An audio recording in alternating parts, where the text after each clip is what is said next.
Tonight on 2020, the lion, the dentist, the outrage in the streets of America. Walter, you are a murderer! How the pride of a nation and a trophy hunter with money to burn set off the uproar heard round the world. Cecil. If the lion didn't have a name, do you think we'd have this outcry? We're taking you to Ground Zero, where it really happened. The only American journalist there on the ground in Zimbabwe. This is Cecil's kingdom, all of this. As the sun goes down, their hunting bows go up, and a 15-hour dance of death begins. They use that food to bait him across these tracks and over into private property. A lure, then a light. A spotlight would have come on. He can't see you. You've brought this animal to you, delivered to you like a pizza. It's disgusting. It's shameful. What he looks like now. And was there a cover-up? All new details about the lion's GPS, from the first outsider to discover the kill. Someone has moved the collar in this big rotation, so it looks like the lion is alive. Tonight, we're taking you on the search for Dr. Palmer as the hunter becomes the hunted and the hated. Is it that difficult for you to get an erection that you need to kill things? Both say they didn't know they were killing Cecil. Yeah. Do you believe that? But this hunter is not in hiding. The woman in that notorious photo that set Twitter on fire, talking only to 2020 in her first television interview. You're one of the most hated women in the world. Does that bother you? How she says hunting animals will save them. Oh my gosh, look at him! That money goes directly back into the conservation. I love animals. I don't understand any level of, I love you, I think you're awesome, should I kill you? Tonight, from the wilds of Africa to the wild west of America, our correspondents take you into a hidden world you've never seen. If you could say one thing to Dr. Walter Palmer, what would you say to him? After tonight, what would you say? On these sweeping plains, one of the planet's most fearsome predators was born, destined to take his place atop the food chain. And one day, the whole world would know his name, Cecil. Cecil would have been born in a litter, typically 3 or 5 cubs in a litter. They're still blind. They're completely vulnerable. They're licking, they're bonding. Mum comes in and gives them that protection. And that's where this pride idea develops in lions. We came to the place Cecil called home, Zimbabwe, a country blessed with a wealth of natural resources and cursed with decades of misrule and economic stagnation. And here, just over 100 miles from the breathtaking Victoria Falls, we arrive at Hwange National Park, a vast preserve the size of Connecticut where Cecil lived. His neighbors included these giraffes, zebras, and elephants. Look at the size of this guy. We've got a front row seat today to one of the most amazing sights you'll ever see. A group of about 50 elephants stopping by for a drink. Incredible. But don't let the pretty pictures deceive you. As our guide Dudley explained, this place may be beautiful. You're standing here, I'm talking to you. On the other side there you get animals coming, and sometimes you get surrounded with animals that you can't even make it to the car. But it can also be deadly. You see what I was saying? Yeah. You see what I was saying? Wow. Guys, I think we have to move. There's Okay. more elephants coming, guys. Okay, let's move. Okay, let's move over. Shh, shh, shh. Mark, come here quickly, guys. Quickly. Quickly, follow me. We were lucky to make it, and Cecil was too.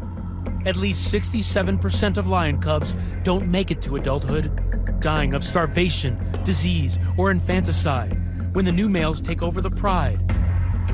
But Cecil survives and thrives, a triumph of biology. By his first birthday, his first roar. By his third, he starts asserting himself. That's him on the prowl. Large in size and stature, demanding a bigger share of the pride's kill. The dominant males most likely kicking him out and on his own. He's much bigger than a lioness now, and he's dominating things at a carcass. Would he have been a big guy from a young age based on how you saw him? Yeah, absolutely. And at one point, he decides it's enough is enough, he must go out on his own. Brent Staplekamp is the closest thing we have to a Cecil biographer. A lion researcher with Oxford University, Staplekamp fitted Cecil with a tracking collar in 2008 and has studied his movements ever since. And now you scan, you get that sort of noise in the background, but there's a very faint beep. I think he's in that direction now. For the next few years, Cecil roams terrain where only the strong survive, fighting for food and a pride of his own. And note this special feature, that distinctive black mane, known to friend and foe alike. The darkness correlates to a lion's strength and vigor. Plus, the lionesses love it. What's the significance of that black mane? The females will actually select for black-maned lions and give them more mating rights than the blonde counterpart. Big black-maned lion, and just knows that he's the boss. Then, a development no one expected. Cecil forms an unlikely alliance with the son of a pride leader he once killed, a lion named Jericho, who would play a larger role later. We get a message from a safari camp to say, Brent, we've got Cecil and Jericho together. They're fighting, but they're together. 2 days, 3 days later, they're seen walking together. There's photographs of them rubbing heads and things. The lions scratch and claw their way to the top, their own pride, and Cecil becoming the king of the largest kingdom in the park. Oh my God, get him. But the menacing top cat in the land has another surprising role in the park, that of a camera-ready superstar. Cecil was very relaxed, and everyone could take picture of him close to the vehicle. The other lions that you would see here, you get close to them, they will run away. Cecil was so used, maybe he was camera addicted. In a country suffering with both economic and political turmoil, Cecil was one of the few bright spots here. He helped bring in millions to the tourism industry. Thousands would come from around the world just to see him. His full black mane, a symbol of strength and power. He just used to strut and show off, and he really was famous because of the way he interacted with people. Sounds almost regal. Very regal. Yeah, he was a big Zimbabwean iconic animal. Sharon Stead grew up here, her family operating safari lodges for the past 25 years. Have you ever caught him when he's pissed off? Yeah, he came out of one of the bushes just close by here once before, and with a big roar and you know how they throw sand on the ground to make you think that they're really. Wait, he roared at you? Yeah, like I can't make the real noise, but that's how they make it. What did you do? Well, your heart stops, and you think, is he going to stop? Brent saw the lion's softer side. And I just remember watching this lion with his pride, and this was 20 lions eating an elephant, cubs leaving the carcass to go and rub up against Dad, back to the carcass, lionesses doing the same. Eventually he came to the carcass, had his fill, and then he fell asleep with his head on. So I've got photographs of him with his head on the elephant, just fast asleep. Just passed out, comfortable. And I think, I've had my fill. Yeah, that's Cecil, you know. I've done my bit, I've got my family around me. So beautiful. After 13 years, Cecil is enjoying life as a real-life Lion King. But as the sun sets in Wangay Park on July 1st, time is running out for the beast with the signature black mane. Coming up, the king of the jungle is about to learn he's not the top predator on the planet. Stay with us.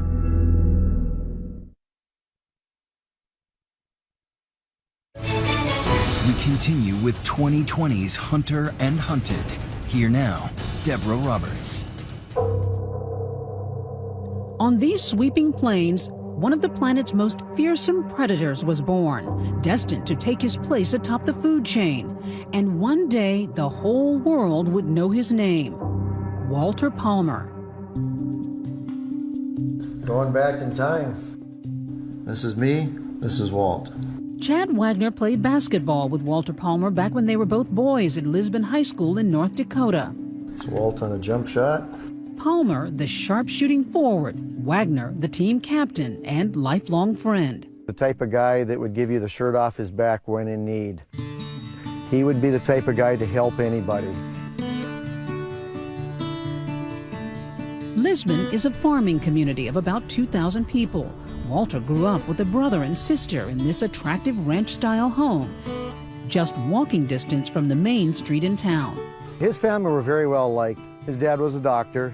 Obviously, being a doctor in town, you're one of the most important, prominent people in town. This is typical North Dakota. Now we're heading out into more dryland territory where you'd see more wildlife. Chad showed us the fields where, as youngsters, he and Walter would hunt pheasant, geese, and white-tailed deer. About as quiet and desolate as you come. Had a lot of good times up here. Back at school, Chad says Walter stood out, an honor student and class leader. Folks here weren't surprised he followed his dad into medicine, eventually going to the University of Minnesota School of Dentistry. We invite you to come to River Bluff Dental. Dr. Palmer would go on to open River Bluff Dental in suburban Minneapolis, this video publicizing their expertise. There's many different procedures we can do. We have restorations that we can do. He became an award-winning dentist, his polished reputation filling a golden bank account, a Tony home in town, and several others around Minnesota and as far away as Florida. That financial success allowed Dr. Palmer to take his childhood interest in hunting to a whole new level, bow hunting for big game. Super Slammers are the elite, the best of the best. He became good enough and had enough money to travel far enough to accomplish something only 24 bow hunters ever have, the so-called Super Slam of North America, taking all 29 huntable species listed by the Grand Slam Club.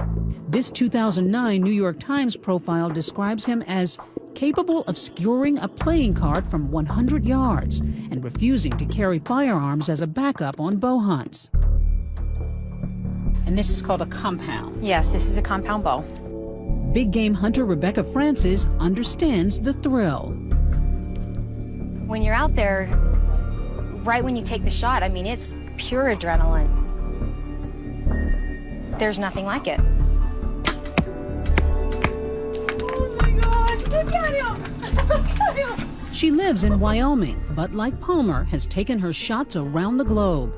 When it comes to hunting and the shots and the celebration, do you think people just don't get it? They don't get what your world is all about? I think that people are raised in different cultures. And people that were raised in an area like this, it's part of their life. People that have lived in cities, they don't understand it. What the heck are we looking at here? So we've got buffalo burgers, we've got buffalo roast, we've got buffalo steaks, we've got cougar meat right here. You can eat cougar? Absolutely, and it's good. Francis says some hunters are all about feeding their families, but pretty much all of them have a boundless love of the outdoors and support conservation. We need to help people understand what hunters do for conservation, what we do for the future of wildlife. Dr. Palmer was as passionate a hunter as they come, but along the way he seems to have lost sight of some of the rules. In 2006, he was hunting black bear in northern Wisconsin. He had a permit to kill a bear in one county. Trouble is, Palmer actually shot a bear in another county 40 miles away. These never-before-seen photos obtained by ABC News show the aftermath of that expedition. As soon as the bear was killed, Palmer and the 3 or so guys he was with, guides, they agreed they would lie about it. U.S. Attorney John Beaudry got involved when Palmer took that illegal bear across state lines back to Minnesota. He was lying to us. He was offering to pay, it turns out, about $20,000 to keep the others who were in the hunt, to have them lie. So that's a fairly aggressive cover-up.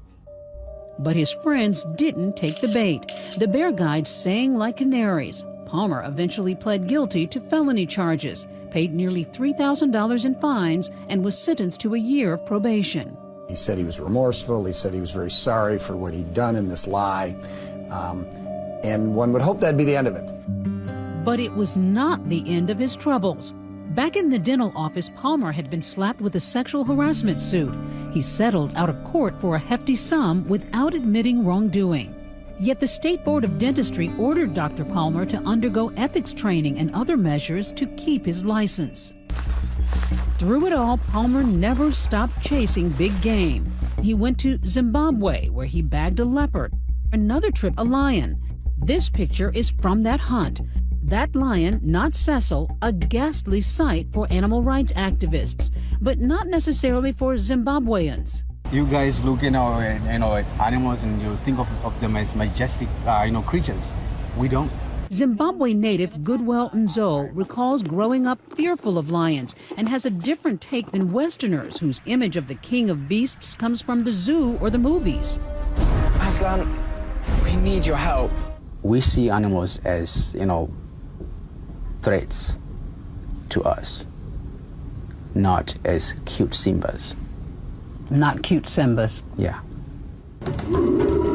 For Dr. Palmer, the lion hunt must have been so intoxicating that he signed up for another trip to Zimbabwe in 2015.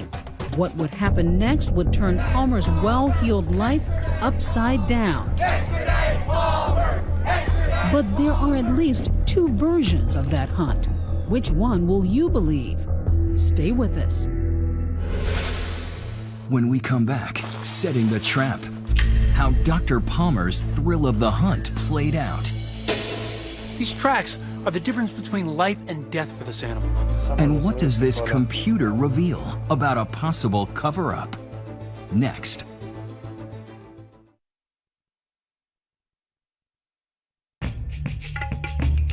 It is the morning of July 1st.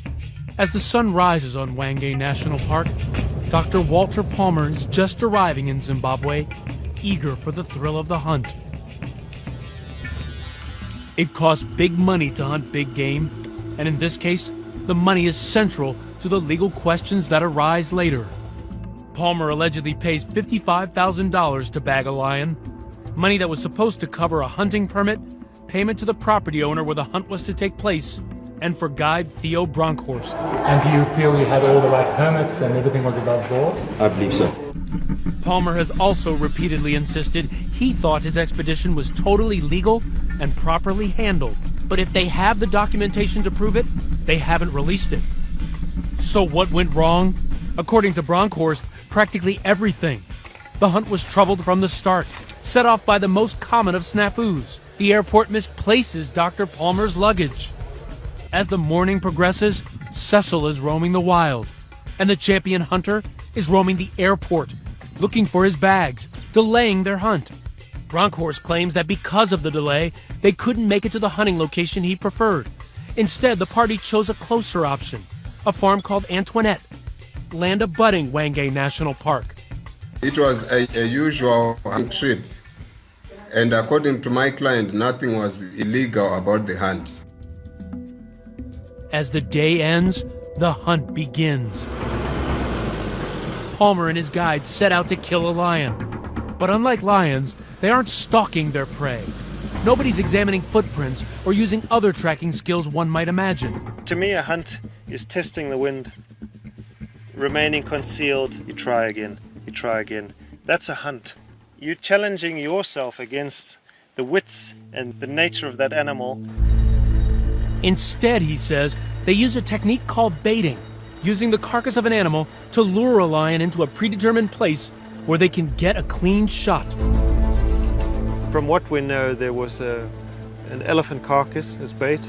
Filet mignon to a lion like Cecil. And for lions, nighttime is often dinner time. Palmer and company allegedly dragged the bait behind their Jeep, leaving a trailing scent, a mile from the all-important border between Antoinette Farm and the Hwange Reserve. These tracks are the difference between life and death for this animal. On this side, you have a wildlife preserve where he can roam free. But take 1-2 steps on this side, you're on private property where Cecil can be shot and killed.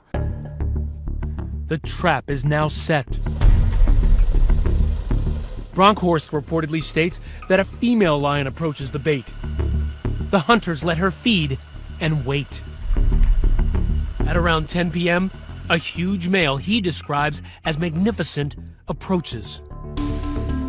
It is the black-maned master of the domain, Cecil. You've brought this animal to you, delivered to you like a pizza. You're 40 meters away, everything is prepared. A spotlight would have come on. Cecil would have looked off the carcass into the spotlight, maybe being blinded by the light. Then, The moment that would change one life and end another. Cecil rushes off into the tall brush. Bronkhorst claiming he sensed the lion was hit, but couldn't be sure. It's at night. They don't want to follow him. They think, okay, we'll come back tomorrow. He's not going to go far, and tomorrow morning we're going to get him. Why wouldn't they want to follow him after shooting him with that first bow? This is a hugely dangerous animal now that's wounded. He's severely injured, and to go after him, you're at real risk. At 9 a.m. the next morning, the hunters tracked a wounded Cecil into the brush, and with one final arrow, Dr. Walter Palmer finished the lion off. Bronkhorst's lawyer insists nobody knew the slain lion was Cecil. According to my client, Mr. Palmer didn't know he was shooting this famous lion. Certainly no. Palmer had also written, I had no idea the lion I took was a known local favorite, was collared, and part of a study. But authorities have a different version of events. For starters, they say nobody got permits. There was no permit, so this is tantamount to poaching. He has said that he believes that he was on a legal hunt. Does that excuse his conduct? That's not enough excuse. Ignorance is not defense. And even if the hunt was properly authorized, it should never have taken place on Antoinette Farm. According to the Parks and Wildlife Authority, the farm had been declared off limits for lion hunting in 2015. Whatever really happened leading up to the kill, the immediate aftermath is not in dispute. And it's a grisly business. The hunters lop off Cecil's head and skin him, claiming their prize. They leave the body minus its head, minus its skin, lying in the sand, let the vultures and the hyenas finish that off. In a published report, Bronkhorst says that when he and Palmer found Cecil's tracking collar, they were shocked. Panicking, they removed the collar, leaving it in a tree, and later contacted authorities. Do you believe that? No, absolutely not. I work hand in hand with the authorities. No such contact was made. Nothing. On July 4th, Palmer departs Zimbabwe. That same day, Brett Staplecamp notices something odd. Cecil's collar has stopped working. I make a mental note to catch that lion the next time I see him, because as far as I'm concerned at that point, the battery's died. But it wasn't only the battery that was dead. A couple of days later, Staplecamp hears a rumor that a lion had been killed. That tide is around that area, I believe. He immediately goes to his tracking equipment. And that's the final point near the railway line before the collar stops sending. To me, that's alarm bells ringing. Fearing the worst, he immediately calls authorities, who make their way to what now might be a crime scene. It's really very important that the killers are brought to justice because this is a national heritage, which belongs to everyone in the country. Killing any lion on that off-limits property was illegal, police say. Theo Bronkhorst and the property owner are arrested and charged with poaching.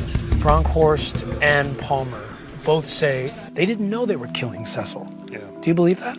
I don't believe that. Both men have means. They're intelligent. You could do an internet search for Wangi lion and a picture of Cecil pops up. If you're coming to Zimbabwe to hunt a lion, you do a bit of research. They knew what they were coming for. And now, Staplecamp shares with us what he believes is the key to the case. That GPS data from Cecil's collar. Data which he says points to a cover-up. We get the impression someone is trying to fool us. Look at this. The tracker marks Cecil's position with a dot every 2 hours in the days before he was killed. The dots are tightly grouped. Afterwards, they're spread out. Staplecamp says that indicates a person, not a lion, was moving the collar. They're moving it around so it looks like the lion is alive. And now perhaps there's second thoughts.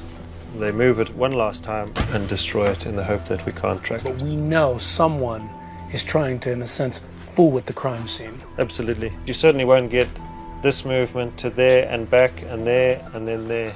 That's man. That's not an animal doing that. Someone moved it and destroyed the collar. We've never seen the collar again. This has been the final straw. Sharon has seen the pictures of the once proud lion, now reduced to the shriveled skin of a hunter's would-be prize. So you've actually seen Cecil's skin? Yeah, that's terrible. He's been wrapped up in salt, so it's completely shriveled up. You can hardly identify him. Yeah. This is terrible. It's disgusting. It's just shameful. It's shameful. What he looks like now. Sorry. Back in Minnesota, Dr. Palmer returns to his home and his dental practice. He's awaiting the shipment of his trophy, Cecil's head. But instead, he's going to receive the worst news of his life. Extradite Palmer! The world is outraged over Cecil's death. He has the money to do it. And now, they want his killer's head on a platter. We should put a bounty on him. That's fine. Coming up, the hunter becomes the hunted. I'd like to see you as a trophy on my wall. Stay with us.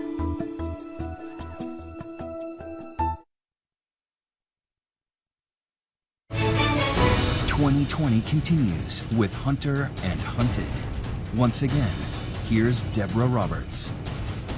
On July 28th, the Cecil story breaks out of Africa when a controversial animal rights activist in Zimbabwe's capital, Harare, outs Dr. Walter Palmer as the Cecil Slayer.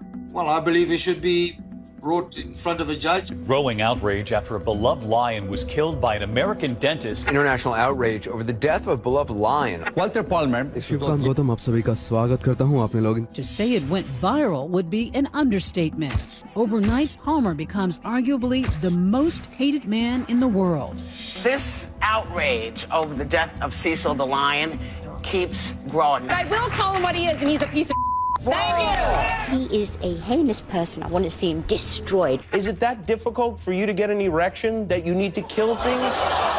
You know you're in trouble when you bring Jimmy Kimmel to tears. If you want to make this into a positive, you can, sorry. Okay, I'm good. Maybe we can show the world that not all Americans are like this jackhole here, this dentist, the top dentist. I think initially everyone felt the same thing. It was like, how disgusting this, how outrageous is this, how awful is this? What a gorgeous cat. Animal Planet's Dave Salmoni has dedicated most of his life to lions. The grander scale, to me, is the King of the Jungle. You know, you can hear that. We can hear it, yeah. I mean, that's two boys. When they get older, that'll be a lot scarier, trust me. For him, Cecil's death struck a chord. I hate that he was shot in that way. I hate that he suffered. I hate that somebody would just get a thrill out of killing him. Professional hunter Rebecca Francis says if indeed Palmer poached, he should pay.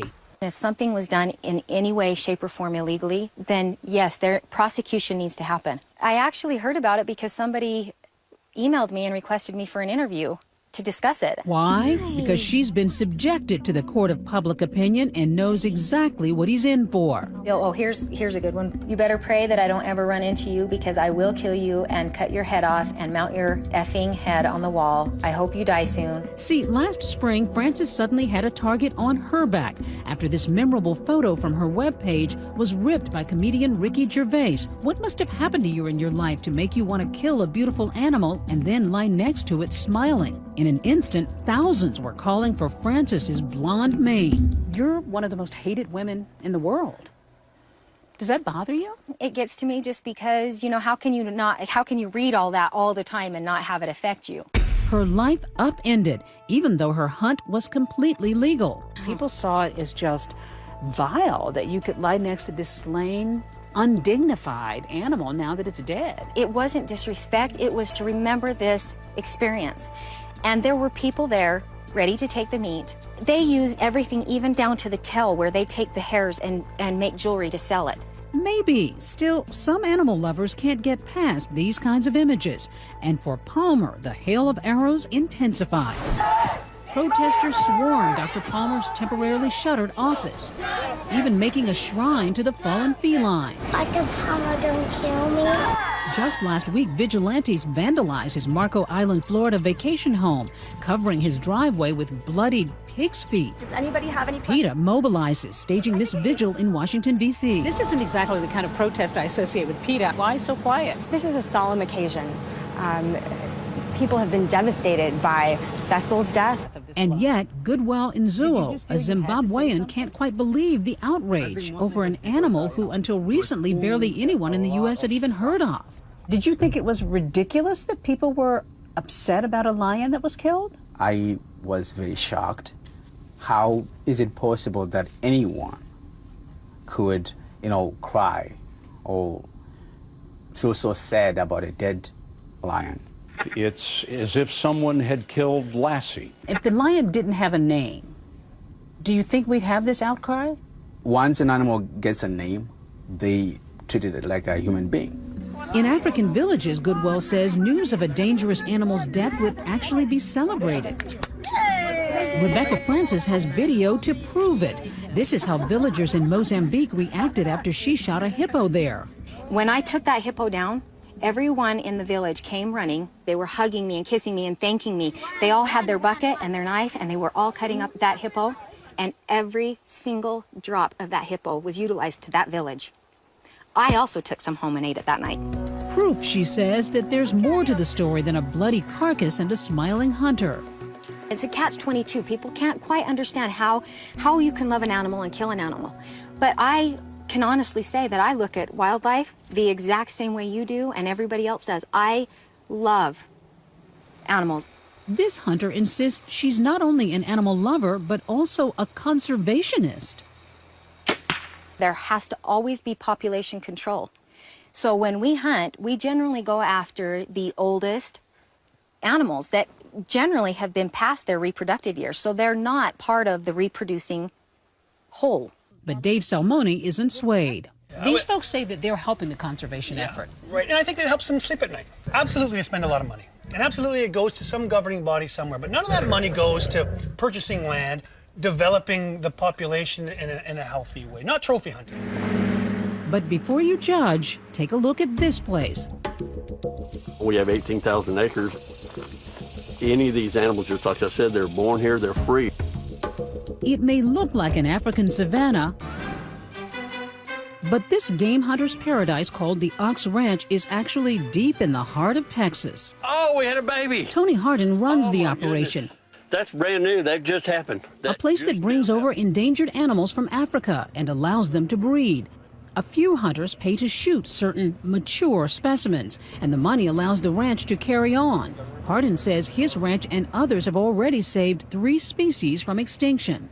If we shoot 3 or 4 or 5 or 10 species of one mature animal out of the pasture that was born here, there's 200 babies hitting the ground. That may be true, but it certainly doesn't placate the anti-Palmer protesters. Now he's facing more than hatred.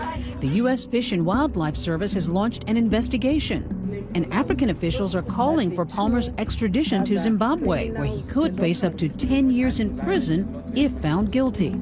And I understand that already the processes have started, and we are looking forward for his extradition.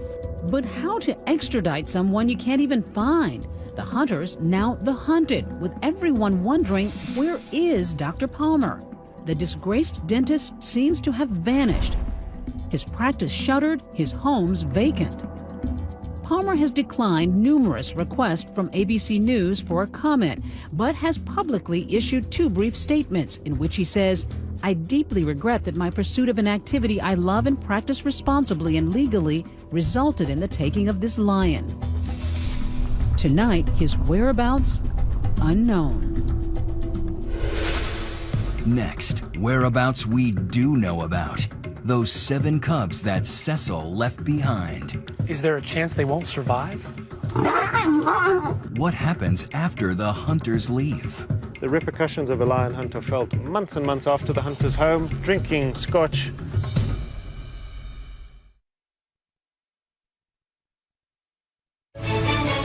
Now back to 2020 and Ryan Smith with Hunter and Hunted. They are the next generation, if they survive. Cecil's cubs, 7 in all, and with their father now gone, their future far from certain. Are these cubs at risk? Is there a chance they won't survive? There is a chance. They're in mortal danger if a new coalition of males comes in. When a pride leader like Cecil dies, new males swoop in, often killing cubs and mating with lionesses to establish their own bloodlines. The one chance Cecil's cubs have, his old buddy Jericho. After Cecil's death, some expected Jericho to kill the cubs and establish his own pride. But then, some clemency in the law of the jungle. The change in the wildlife is that, we're seeing his friend, who's still alive, who's looking after the cubs. They're not at risk necessarily from Jericho. Jericho's accepted them as his own. Oh, he has? Yeah, he's shared kills with them. They've bitten his ears and played with his tail. As far as Jericho is concerned, that's his pride. They're at no risk from Jericho. They've bonded. They have each other's scent on them. Jericho will look after them. So where is Jericho today? We've been looking for Jericho. That's Cecil's close friend and co-leader of his pride. He's been elusive. Few people have seen him, but locals say they've heard him. Okay. Here we go. So you can see he's walked this way. So it's likely that Lyons, or maybe even Jericho, was here earlier today. Yeah. They say he is in mourning, rarely seen, but often heard. Jericho's up and down this boundary, calling. Not a full-throated lion roar, as, with all the confidence, but a quieter contact call. They just... He's not wanting to draw attention in case there's other lions around. He's just waiting for Cecil to reply.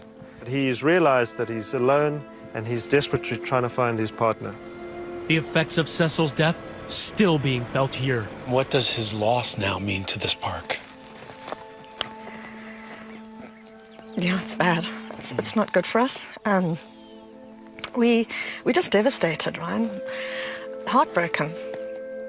The repercussions of a lion hunt are felt months and months after the hunter's home, drinking scotch, telling his friends about this lion hunt. There's animals and repercussions being felt back in Africa where he took that lion. So far, the Zimbabwean government has issued a partial ban on lion hunting. And soon, it may outlaw the killing of collared animals altogether. So a lion like Cecil, with a collar on him, that type of lion can't be hunted right now? No, you can't. Despite his agony over the loss of Cecil, researcher Brent Staplekamp has a surprising take on trophy hunting. Do you think hunting should be banned in Zimbabwe? Hunting across the board, no. I think it's too dangerous to say that and to want that. He feels lions should be off limits, but he believes the revenue from other big game hunting will allow places like Hwange to survive. Preservation is a luxury. In Africa, it's got to pay for itself. Otherwise, the argument for that land turning into cattle ranching or villages where people can grow a little bit of crops is going to outweigh the value of that land. There's an old adage that we use in this country, if it pays, it stays. So we need to see a return, otherwise we've got no argument for this. Hunters and anti-hunters both want a healthy and diverse wildlife population. That's what we want. And we need to work together to make that happen. We need to help people understand what hunters do for conservation, what we do for the future of wildlife. As for Goodwell and Zo'o, he'd appreciate it if Westerners paid half as much attention to Zimbabwe's people as they do Zimbabwe's lions. I like the idea of preserving animals, but we have these issues that do exist already that we're not even talking about. Hunger, people dying of AIDS, but all of a sudden one lion dies, then the whole world blows up. We might be naive to think that we're going to see the end of trophy hunting, but doesn't mean we shouldn't try. What? What did you say to me? Dave Salmoni, holding a cub named Cecilia in honor of the former king of Hwange Park, believes Cecil did not die in vain. The outrage has generated more awareness, more debate, and $1 million more to fund conservation efforts. There are a lot of people that didn't know how awful this practice was before Cecil's death. And now there's a lot of people that not only are they outraged by it, but they want to do something about it.